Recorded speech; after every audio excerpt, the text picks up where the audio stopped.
Le 8e tournoi Basket Nation s'est déroulé du 31 août au 2 septembre en Nord-Vendée et pour la première fois à Clisson. 12 équipes se sont affrontées. En poule A, Châlons, Roanne, Poitiers. En poule B, Asvel, Nantes, Orléans. En poule C, Le Mans, Pau-Orthez, Boulazac.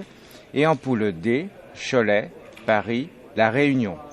Donc le tournoi a été organisé par le club de Montaigu-Tresseptier, qui est une union, et qui souhaitait avoir un site supplémentaire autre que Montaigu, Tresseptier et Saint-Hilaire de Loulay. Donc Clisson a répondu favorablement, puisqu'on avait les infrastructures et que c'était aussi l'occasion de recevoir des équipes de haut niveau et qui sont pour certains des antichambres des professionnels. Donc le club a organisé une journée qui recevait 3 équipes, l'Asvel, donc Villeurbanne, Orléans et l'Hermine de Nantes, sachant que sur les 3 autres sites, il y avait pareil des journées avec 3 équipes, donc 2 matchs. Donc un tournoi sur 3 jours pour 12 équipes. Toutes les équipes donc sont des équipes cadet nation de clubs de pro. Donc hormis l'Hermine qui est en Pro B, tous les autres sont en Pro A. C'est quand même du haut niveau. Pour certains, ce sont des futurs stars de Pro A, voire des stars internationales. Il y avait vendredi des cadets à l'Asvel, un cadet qui était membre de l'équipe de France cadet. Il y a des joueurs qui évoluent aujourd'hui en Espagne, enfin en Liga espagnole, qui sont passés par le tournoi il y a quelques années. Donc c'était vraiment du beau monde. On est très satisfait d'avoir reçu tous ces jeunes qui ont pu montrer au public, certains qui découvraient le basket, d'autres qui étaient déjà habitués à ce qu'ils en font, mais à voir la marche qui existe entre le basket départemental, régional et puis le haut niveau quasiment. Oui, parce qu'ils ont quand même une technicité assez impressionnante. Tout à fait. Bon, déjà, ils ont déjà des qualités physiques, des qualités techniques à la base, mais surtout ils s'entraînent régulièrement. Certains ils font deux entraînements par jour, donc ils sont suivis. Il y a un budget qui est dédié par ces clubs à la formation, donc il y a une qualité d'entraînement qui fait que ces jeunes-là ne peuvent que progresser. Déjà nous sur Clisson on entraîne 2 fois, c'est déjà bien par rapport à d'autres clubs. Là on est quasiment à 2 fois par jour. Donc sans compter qu'après il y a une prise en charge scolaire où ils sont pour certains à l'école du sens à la bourserie d'Hermine à Nantes, donc ils sont on va dire couvés par des profs où ils sont 7 par classe, donc c'est vraiment la tête bien faite avec un corps bien fait. C'est ce qu'on appelle le sport-études. C'est ce qu'on appelle le sport-études. Donc sport-études avec vraiment une exigence d'un cursus impeccable en parallèle du basket. L'un va pas sans l'autre.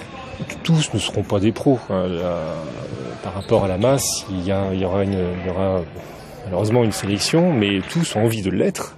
Donc on le voyait bien sur le terrain ou quand un coach demande quelque chose. C'est l'envie de bien faire. Certains iront en pro, en France ou à l'étranger. D'autres seront des très bons joueurs de championnats nation. Il n'y a pas que le professionnalisme, il y a aussi des très bons championnats en dessous. Quand on voit des jeunes néanmoins qui ont 16 ans, qui font 2,06 m, on se dit qu'ils vont pas végéter en département. Ils joueront bien à un niveau supplémentaire. Mais il y a une envie pour eux d'être pro. Ce sont des sacrifices à faire, des sacrifices par rapport aux déplacements, par rapport aux études qu'ont fait les parents et qu'ont fait les joueurs.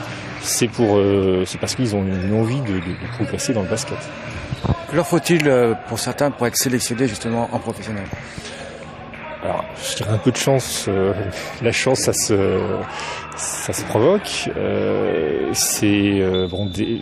Déjà le travail paye. Le meneur de l'équipe de France, par exemple, n'est pas très grand. C'est le travail au quotidien, et puis la chance, c'est de ne pas se blesser, et puis d'être repéré et d'évoluer dans un bon club. Après, les critères c'est parfois très aléatoire. Pourquoi tel bon joueur va passer à travers et puis tel autre joueur qui a priori n'était pas sélectionnable, finalement arrive à être dans une bonne équipe et puis à évoluer. On a des joueurs aujourd'hui en Pro A par exemple qui ne sont jamais passés par des sélections cadets, des sélections régionales ou des sélections nationales jeunes, mais qui se retrouvent aujourd'hui comme très bons joueurs de pro. Est-ce qu'il y a quand même la place pour les petits, entre guillemets ? Il y a toujours la place pour les petits. Le basket, c'est vrai que a évolué depuis des années. Donc plus on est costaud, plus donc on est grand et plus on court vite. C'est la bonne alchimie. Non, il y a encore des joueurs qui sont petits. Après petit, ça veut dire quoi ? À partir du moment où vous avez, c'est vrai que la taille moyenne en France est peut-être un 75. Aujourd'hui, si vous avez un joueur, vendredi qui était petit, donc je pense au mélange de l'équipe de Hermine qui devait faire 1,85. On joue différemment. On va pas en dessous. Sinon, face à des joueurs qui font 20 cm de plus, c'est plus compliqué. Mais un joueur qui va être petit, entre guillemets, il va compenser par la technique, par plein d'autres qualités.